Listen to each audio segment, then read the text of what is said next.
Alléluia. Nous disons merci au Saint-Esprit cet après-midi pour ses bienfaits, pour sa fidélité, pour sa grâce. Dieu qui nous a tant aimés, qui a donné son Fils unique afin que quiconque croit en lui ne périsse point, mais qu'il ait la vie éternelle. Seigneur, nous t'avons cru que tu es notre Seigneur et notre Sauveur cet après-midi dans ce temps d'évangélisation. Merci d'être au contrôle par ton Esprit Saint. Au nom de Jésus-Christ. Amen. Amen. Alléluia. Amen. Donc, veuillez vous asseoir. Merci. Donc, nous disons merci au Seigneur cet après-midi.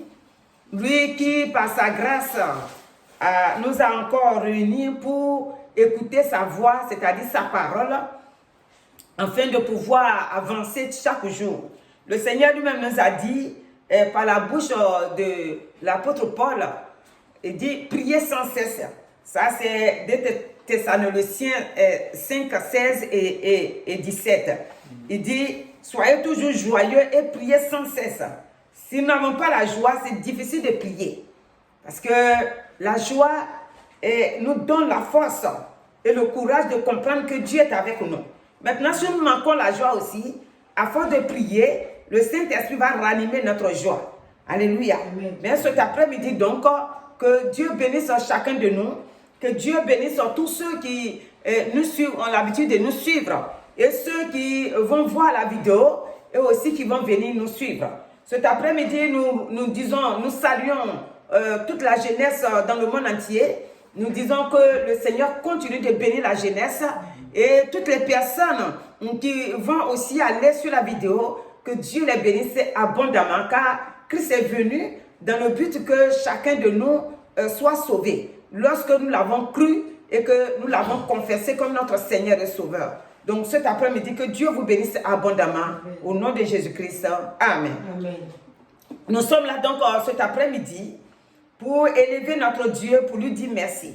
Le mercredi dernier, on va rappeler un peu seulement, nous avons compris que il fallait que dans Matthieu 7, que nous avons pris, qu'il fallait qu'on soit vraiment, Christ soit notre rocher et qu'on soit vraiment ancré en lui. C'est-à-dire qu'on lui fasse confiance et qu'il soit notre rocher.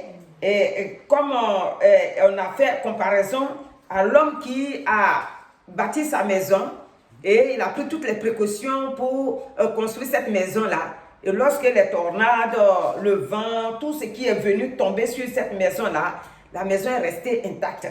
Ainsi donc, nous avons comparé à notre vie que si on a pris Jésus comme notre appui, Jésus comme notre Seigneur, Jésus comme notre Sauveur, alors il est à nous par son esprit.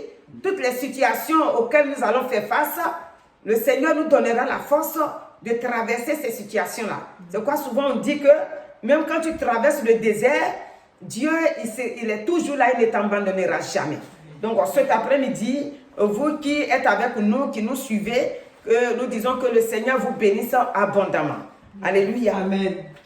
Et donc aujourd'hui, c'est à peu près les mêmes pensées, puisque c'est l'évangélisation. Aujourd'hui, c'est que nous avons, comme la parole que le Saint-Esprit nous a donnée, c'est de rester attachés au Seigneur. Dans Jean 15, le Seigneur va nous demander, si on va au verset 4, il dit « Demeurez en moi et je demeurerai en vous. Comme le sarment ne peut de lui-même porter du fruit s'il ne demeure attaché au cep. Ainsi, vous ne le pouvez non plus si vous ne demeurez en moi. » Et donc, le verset 5 va nous dire « Je suis le cep, vous êtes les sarments. Celui qui demeure en moi et en qui je demeure porte beaucoup de fruits, car sans moi, vous ne pouvez rien faire. » Et donc, alléluia, amen. Que le Seigneur bénisse sa parole. Le mercredi dernier, on avait dit que si nous sommes réellement en Christ, nous devons vraiment nous attacher à lui comme il faut, afin que lorsque les situations vont vouloir se présenter, nous puissions tenir. Et comme il a dit aussi que d'autres viendront pour lui dire Seigneur, Seigneur un jour, et il leur dira aussi que je ne vous ai jamais connu. Et donc cela voudrait dire que si nous ne sommes pas attachés à Christ, Dieu un jour, et que nous sommes allés à l'église, c'est bien vrai. On a fait des baptêmes, c'est bien vrai. On parle la langue, c'est bien vrai. On prie, les gens sont guéris, sont ressuscités, c'est bien vrai. Mais le Seigneur sait pourquoi il dit ça. Il dit que si nous disons que nous sommes pour lui, nous devons vraiment tenir dans la victoire et nous devons faire comme lui nous demande de le faire. Alléluia. Amen. Dans le chapitre 7, le verset 21 qui nous disait ça. Donc cet après-midi, ce que le Seigneur nous demande en disant que dans Jean 15 et 4 et 5 que nous avons lu, le Seigneur dit, sans lui, nous ne pouvons rien faire. Sans lui, il n'y a point de vie. Parce que la vie, en a deux façons. Il y a la vie de tous les jours que nous vivons. Et il y a la vie que Jésus-Christ a envoyée par son royaume. Donc voilà pourquoi je dis il y a deux vies. Tu peux, quelqu'un qui n'a pas encore accepté Christ, il vit. C'est vrai. Nous ne disons pas non. Mais la vie que Jésus-Christ est descendu du ciel avec, cette vie-là, celui qui n'a pas encore confessé Christ manque à cette vie-là. Et pour cela, ce n'est pas toutes les choses que nous pourrons le faire. Parce que pourquoi? Parce qu'il nous manque l'autre côté où Christ n'est pas en nous. Et c'est pour cette raison que cet après-midi, nous demandons à toute la jeunesse partout dans le monde de s'attacher à lui afin de pouvoir vraiment faire des choses que Dieu demande. Alléluia. Donc, si nous allons dans l'Ancien Testament, on va ajouter un peu l'Ancien Testament pour voir ce qu'il dit là-bas. Il dit, dans l'Ancien Testament, on a pris Deutéronome 30, et nous sommes au verset 19, il dit, j'en prends aujourd'hui à témoin contre vous le ciel et la terre. J'ai mis devant toi la vie et la mort. Deutéronome 30. Oui, 19. Non, 30. C'est 30, 19 et 20. Alléluia. Donc je reprends, il dit, j'en prends aujourd'hui à témoin contre vous le ciel et la terre. J'ai mis devant toi la vie, la mort, la bénédiction et la malédiction. Choisis la vie afin que tu vives, toi et ta postérité. Le verset 20 va nous dire, pour aimer l'Éternel, ton Dieu, pour obéir à sa voix et pour t'attacher à lui, car de cela dépend ta vie et la prolongation de tes jours. Et c'est ainsi que tu pourras demeurer dans le pays que l'Éternel a juré de donner à tes pères, Abraham, Isaac et Jacob. Alléluia. Amen. Donc voici la parole. Et la même chose dans Jean, pour dire que dans l'Ancien Testament aussi, Moïse parle et il demande que nous puissions nous attacher au Seigneur. Dieu nous recommande ça. Amen. Nous puissions nous attacher à lui. Et donc, pour nous attacher à lui, il dit, voici, parce que Jésus-Christ est venu avec la vie. Et c'est pour ça que nous disons que celui, même dans Jean, c'est dit là-bas que celui qui a la vie, qui a le Christ a la vie, et celui qui n'a pas Jésus n'a pas la vie. Amen. Donc, ici, il dit, j'ai mis devant toi la vie et la mort. Après, Dieu même, dans sa parole, il nous fortifie ici pour dire de choisir la vie. Et puisqu'il a mis la vie, la mort, après il a mis la bénédiction et la malédiction. Après, maintenant, il dit, pour vivre, il vaut mieux que nous choisissons la vie. Alléluia. Amen. Personne ne va choisir la mort. Tout le monde vit et tout le monde veut vivre. Tout le monde veut être aussi en bonne santé. Donc, le Seigneur nous recommande ici de choisir la vie. Et si nous choisissons la vie, pourquoi? Il dit pour aimer l'Éternel ton Dieu, pour obéir à sa voix. Donc, si nous avons choisi la vie, cela veut dire que la parole que le Seigneur a laissée sur la terre ici pour nous, on a connu le Seigneur et on s'est attaché à lui et maintenant on demeure en lui et son amour est dans notre cœur et nous sommes attachés à lui. Alléluia. Amen. Donc, attaché ici, attaché aussi, aujourd'hui c'est attaché. C'est-à-dire, nous devons être attachés à Christ. Si nous ne sommes pas attachés à Dieu, ça veut dire qu'il y a un fossé entre nous. Rappelez-vous bien que lorsque l'homme riche était mort et quand il a trouvé Lazare, et c'est écrit le pauvre Lazare, quand il a trouvé là-bas, il voulait que Lazare mette son doigt dans l'eau pour faire au moins une seule goutte sur sa langue et la Bible déclare que notre père Abraham va lui dire que cela est impossible parce qu'il y a un grand fossé entre vous et nous. Donc, cela n'a pas pu se faire. Alléluia. Donc, ici aujourd'hui, la vie, c'est très important. Demeurer en lui veut dire qu'on a confessé comme notre Seigneur et Sauveur. Demeurer en lui veut dire qu'on l'aime. Demeurer en lui veut dire qu'on sait que sans lui, notre âme est morte. Amen. Amen. On peut tout faire sur la terre, mais notre âme est morte. Cela veut dire quoi? Cela veut dire que toute personne qui vit sur la terre ici, qui n'a pas encore confessé Christ, la Bible déclare que cette personne, elle ne vit pas j'ai toujours dit, et je le répète encore, cette vie que Christ a envoyée sur la terre. Donc, pour que nous puissions vivre la vie que Christ nous a envoyée, il est nécessaire que nous puissions confesser Jésus-Christ pour avoir la vie éternelle.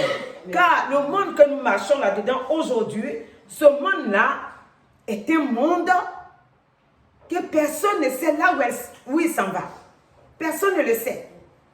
Et donc, pour avoir cette attitude, c'est-à-dire la certitude, pas cette attitude, mais la certitude que ma vie est entre les mains de Dieu, il est primordial d'accepter Christ et de confesser de notre bouche qu'il est notre Seigneur et notre Sauveur. Amen. Alléluia. Amen. Si nous refusons de faire ça, ce n'est pas l'affaire de quelqu'un d'autre, mais c'est notre affaire, mais ce n'est pas bon. Ce n'est pas bon. Voilà pourquoi nous vous fortifions. Pour vous qui allez écouter la vidéo et qui n'avez pas encore accepté, qui n'avez pas encore donné votre vie aussi au Seigneur, nous vous fortifions et nous vous exhortons de faire l'effort maintenant, d'ouvrir les yeux spirituels, de voir là où s'en va le monde et d'accepter Christ. Alléluia. Amen. Vous savez, les choses qui arrivent aux gens ne préviennent pas. Aujourd'hui, quand on a regardé les nouvelles que nous avons reçues aujourd'hui, c'est les EHPAD. Déjà, 9 personnes sont perdues et on cherche encore le reste, on n'a pas encore trouvé. Avant-hier et hier dans la journée, ils étaient bien. Alléluia. Mais la nuit, voilà ce qui est survenu. Donc, l'homme sur la terre doit vivre en comptant sur Dieu. En comptant sur Dieu que là où je suis, ma vie, c'est comme l'assurance. J'ai déjà dit ça même dans mes prédications et je le répète encore. L'assurance que nous prenons sur la terre ici, on dit s'il m'arrive telle chose, l'assurance viendra à... Voilà. À mon secours, il va venir payer, il va faire ça, il va réparer les dégâts. Mais souvent, vous savez, l'assurance de la terre, c'est l'assurance. Souvent, c'est vrai, il fait tout. Et on a notre affaire qui a été vraiment abîmée. Mais deux fois aussi, c'est comme par exemple hier, encore toujours, les informations. Le mois dernier, en juillet, là, les grêles qui sont tombées, il y a eu 400 voitures endommagées. Donc, pour réparer ça, c'est pas facile. Et d'autres propriétaires attendent toujours. Vous voyez l'assurance du monde.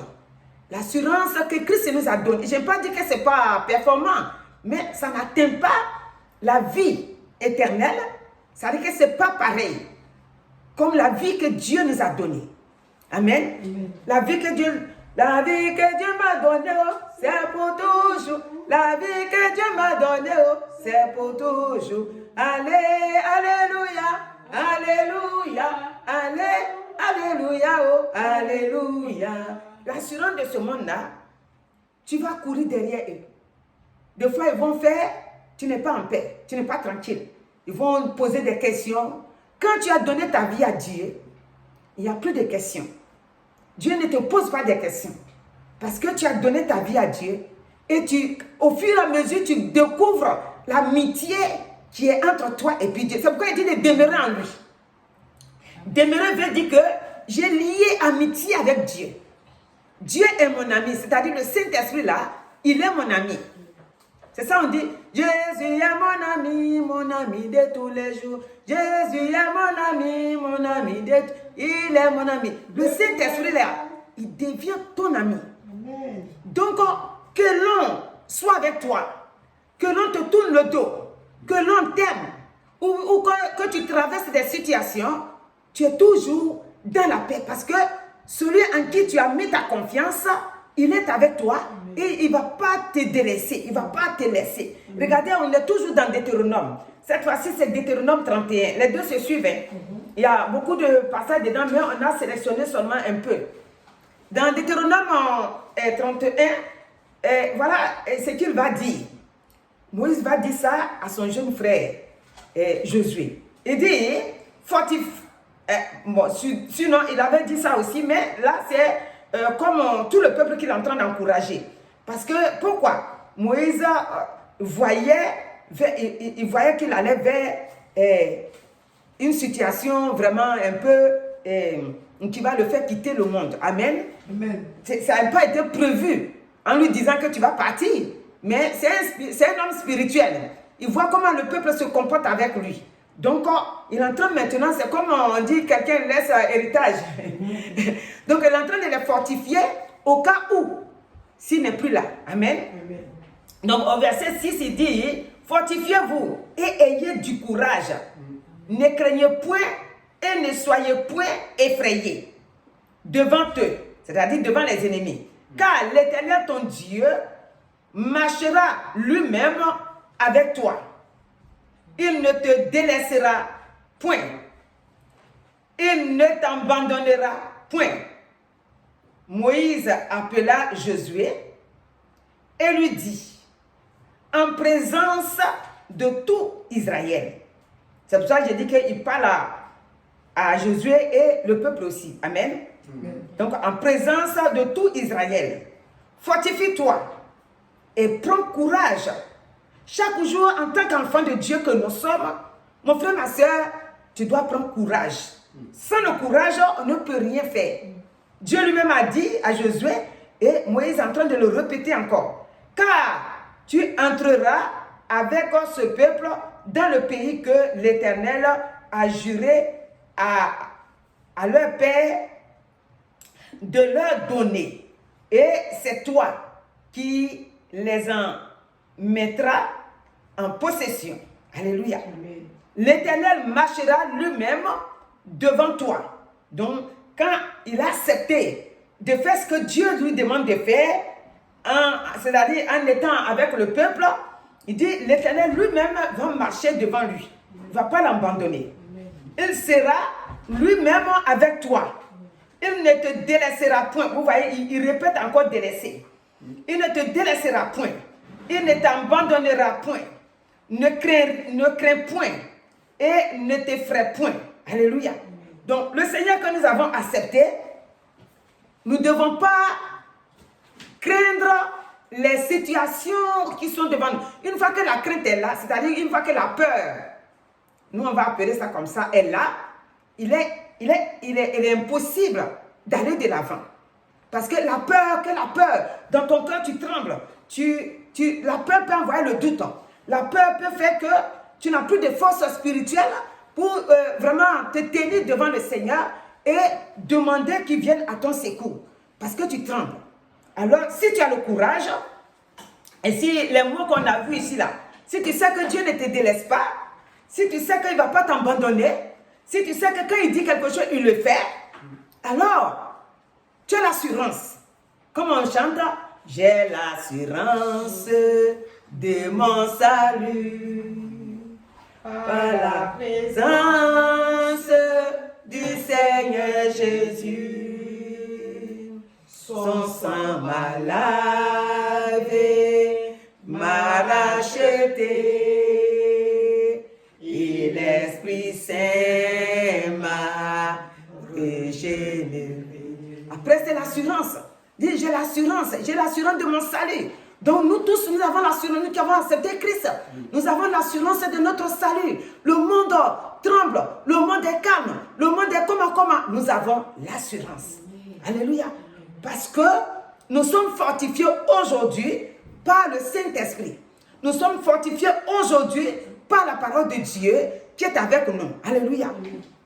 Donc, comme au début, nous avons pris Jean, lui, il nous dit clairement que nous sommes les serments.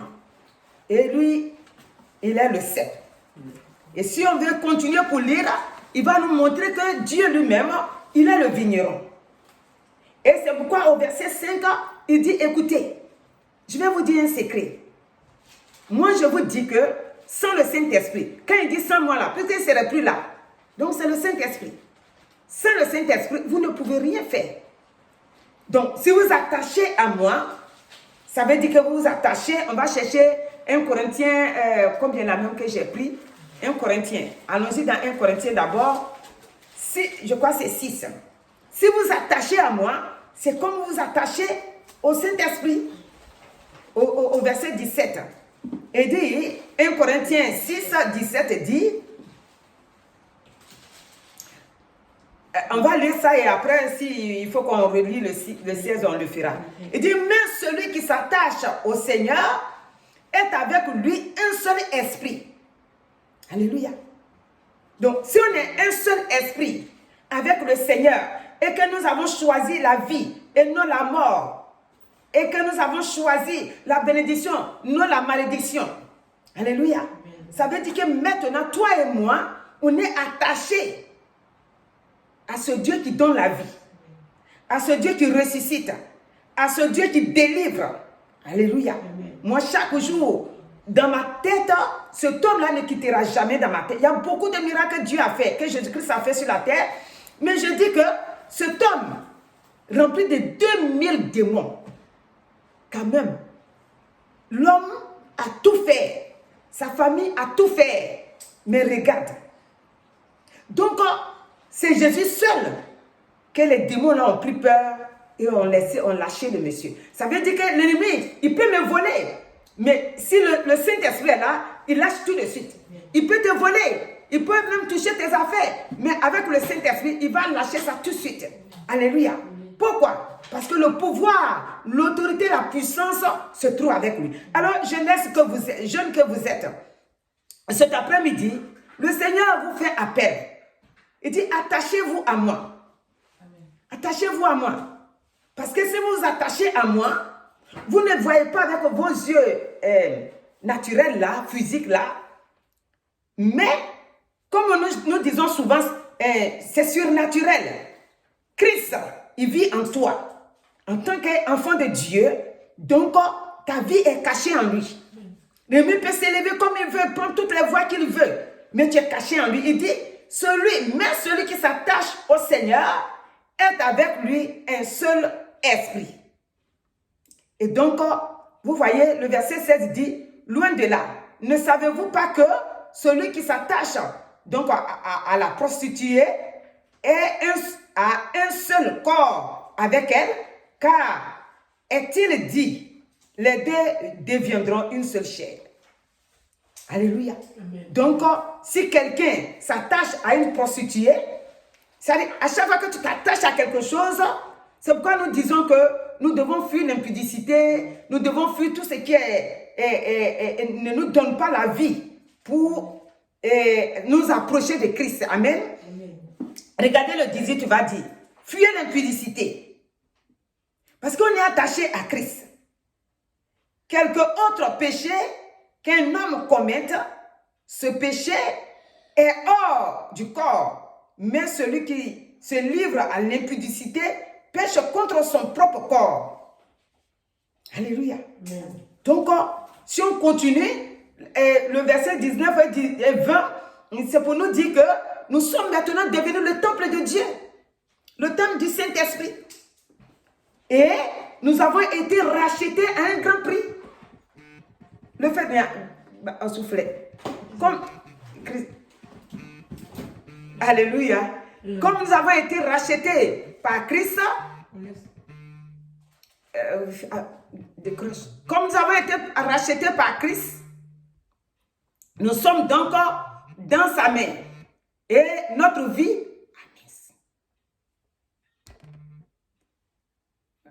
alléluia. C'est pas lui. Si, mais alléluia. Donc, il y a un petit amen. Nous disons merci au Seigneur. Donc, nous avons été rachetés. Nous donnons gloire au Seigneur. Nous disons merci au Seigneur parce qu'il nous a rachetés. Et nous sommes dans sa main. Nous sommes pour lui pour toujours. Et nous ne devons pas être fatigués pour louer le Seigneur.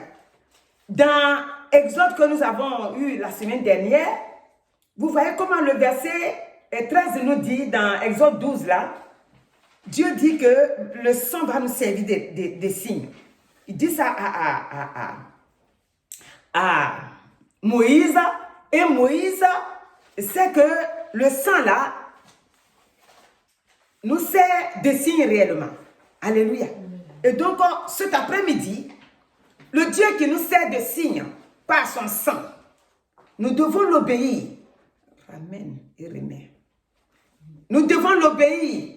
Nous devons le louer. Nous devons le remercier. Nous devons le glorifier. Nous devons le choisir comme notre Dieu. Parce qu'il est tout pour nous. Parce qu'il est vivant pour nous. Parce qu'il il peut tout faire pour nous. Il est le Dieu capable et le Dieu vainqueur. Donc cet après-midi, voici dans Deutéronome 30 et 19 à 20 et Deutéronome 31, 6 et à 8 nous parle que voici Dieu qui donne la vie. Si nous nous attachons à lui, cette vie-là va rester. Alléluia. Nous devons choisir la vie que Jésus donne. Et cette vie-là, c'est pour l'éternité, c'est pour toujours. Amen. Ce n'est pas pour la terre seulement. Alléluia. Amen. Donc, mon frère, ma soeur, toi qui nous suis, ou toi qui vas nous suivre après, nous disons que Dieu te bénisse abondamment, parce que le Dieu qui nous donne la vie, il nous dit que sans lui, nous ne pouvons rien faire. Vous savez, sur la terre ici, quand on dit que sans Dieu, nous ne pouvons rien faire, cela veut dire que sans Dieu, tout ce qui est le spirituel là, nous sommes incapables de l'accomplir. Tout ce qui est spirituel, nous sommes incapables. C'est pourquoi Paul va donner un conseil à son jeune frère Timothée. Au 2 Timothée 10, 3 plutôt, au verset 10, il va dire, pour toi, tu as suivi de près mon enseignement. Donc, il est en train de le fortifier aussi. Il dit, lui donner des conseils. Il dit, tu as suivi de près mon enseignement, ma conduite, mes résolutions, ma foi. Voilà, il dit, tu as vu ça, il a vu sa foi, ma douceur, ma charité, c'est-à-dire son amour, ma constance, mes persécutions. Il a été beaucoup persécuté. Il dit que le jeune Timothée a vu tout ça. Mes souffrances. Alléluia. À quelle souffrance n'ai-je pas été exposé à Antioche, à Icône, à Lystre? Quelle persécution n'ai-je pas supporté? Et le Seigneur m'a délivré de tout. Alléluia. C'est-à-dire que quand tu es devenu chrétien, n'aie pas peur de persécution. N'aie pas peur. Ici, il dit, regarde, qu'est-ce que toi tu ne m'as pas vu voir? C'est-à-dire, quand tu m'as vu là, qu'est-ce que tu n'as pas vu sur moi? Quand on m'injurait, tu étais là. Quand on me donnait des coups, tu étais là. Tout ça, il n'y avait pas à faire de honte dedans que mon petit jeune là, il me suit et en train de me faire ça. Comme il a aimé Dieu et comme il aime Dieu, donc il s'est laissé faire. Et voilà, à la fin, il dit que pour tout ce qu'il est passé dedans, Dieu ne l'a pas abandonné. Dieu est venu à son secours et Dieu l'a délivré. Amen. Alléluia. Amen. Toi aussi aujourd'hui, si tu as choisi la vie, comme on a vu dans Deutéronome là, si tu as choisi la vie, n'aie pas peur, Christ est avec toi. Amen. Parce qu'il te fortifie. Christ est avec toi. Amen. Tous ceux qui sont devenus chrétiens, chacun a son fardeau. Mais le fardeau vaut mieux que la mort éternelle. Amen. Le fardeau est mieux que la mort éternelle. La mort éternelle, ça veut dire quoi? Ça veut dire que celui qui n'a pas accepté Christ, lorsque sa vie finit sur la terre, c'est fini. Alors que celui qui accepte Christ, lorsque il finit sur la terre, alors les anges l'accueillent et il va vers le Seigneur. Et son âme se repose. Amen. Alléluia. Amen. Donc, nous ne disons pas ça parce qu'il faut le dire, c'est la parole qui le dit. Alléluia. Amen. Et donc, cet après-midi, nous vous fortifions que nous avons choisi Jésus-Christ qui donne la vie. Et c'est pour cette raison que nous ne pouvons pas nous taire et que nous demandons que nos frères et sœurs qui n'ont pas encore compris ou qui n'ont pas encore accepté, d'autres sont en train d'hésiter beaucoup. Je vous demande de ne pas hésiter. Dieu donne la vie. Dieu donne la paix. Amen. Il donne l'assurance. Tes problèmes, toi seul, tu veux tout faire pour trouver solution. Non. Dieu est notre avocat. Jésus-Christ, il dit, je suis votre avocat. Donc, s'il est notre avocat, chaque fois que nous traversons les situations, en tant qu'avocat qu'il est, le spirituel, lui, il règle ça. Amen. Une fois qu'il a réglé le spirituel, le physique va trouver des solutions. Donc, que Dieu vous bénisse cet après-midi. Vous qui prenez le temps de nous écouter, vous qui prenez le temps de nous comprendre et qui comprend ce que nous vous laissons comme parole, que Dieu vous bénisse abondamment et dans vos situations, dans vos vies de tous les jours, nous prions que le Saint-Esprit soit au contrôle de votre vie. Nous prions que le Saint-Esprit vous aide. Nous prions que tout esprit de tristesse, d'angoisse, de tout ce qui peut vous troubler ou décourager, que le Saint-Esprit est avec vous pour vous fortifier à tout moment et vous aider à aller de l'avant. Car vous savez, Deutéronome dit, il ne t'abandonnera point. Il ne te délaissera point. Donc que Dieu te bénisse abondamment et je peux encore dire que Dieu vous bénisse encore abondamment. Alléluia. Amen. Donc voilà, je vais prier. Éternel notre Dieu, merci pour cet après-midi. La Bible déclare que nous ne pouvons rien faire sans toi. Et il nous dit de choisir la vie, non la mort. Dieu, dans ton amour et dans ta grâce, tu nous fortifies et tu nous emmènes vers toi pour que nous puissions t'accepter et marcher selon ta volonté. Que ton nom soit béni, élevé, magnifié. Et que tous ceux qui vont écouter reçoivent la vie. S'ils ont déjà la vie, alors que, comme tu dis que tu donnes en abondance, que cette vie-là, vraiment leur vie encore fleurisse encore davantage. Amen. Et ceux qui n'ont pas encore compris, que le Saint-Esprit leur explique pour que dans leur pensée puissent comprendre que, ah oui, j'ai compris maintenant que le Fils de Dieu, je dois le confesser comme mon Seigneur et Sauveur et je serai sauvé. Dieu bénit tes enfants.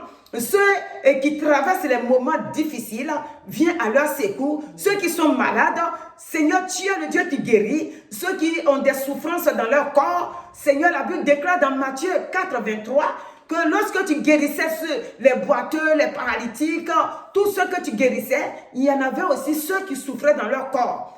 Et dans cette douleur-là, tu les guérissais aussi. Alors, nous déclarons que tout ton peuple est guéri parce que c'est toi qui guéris. Au nom de Jésus-Christ. Amen. Amen.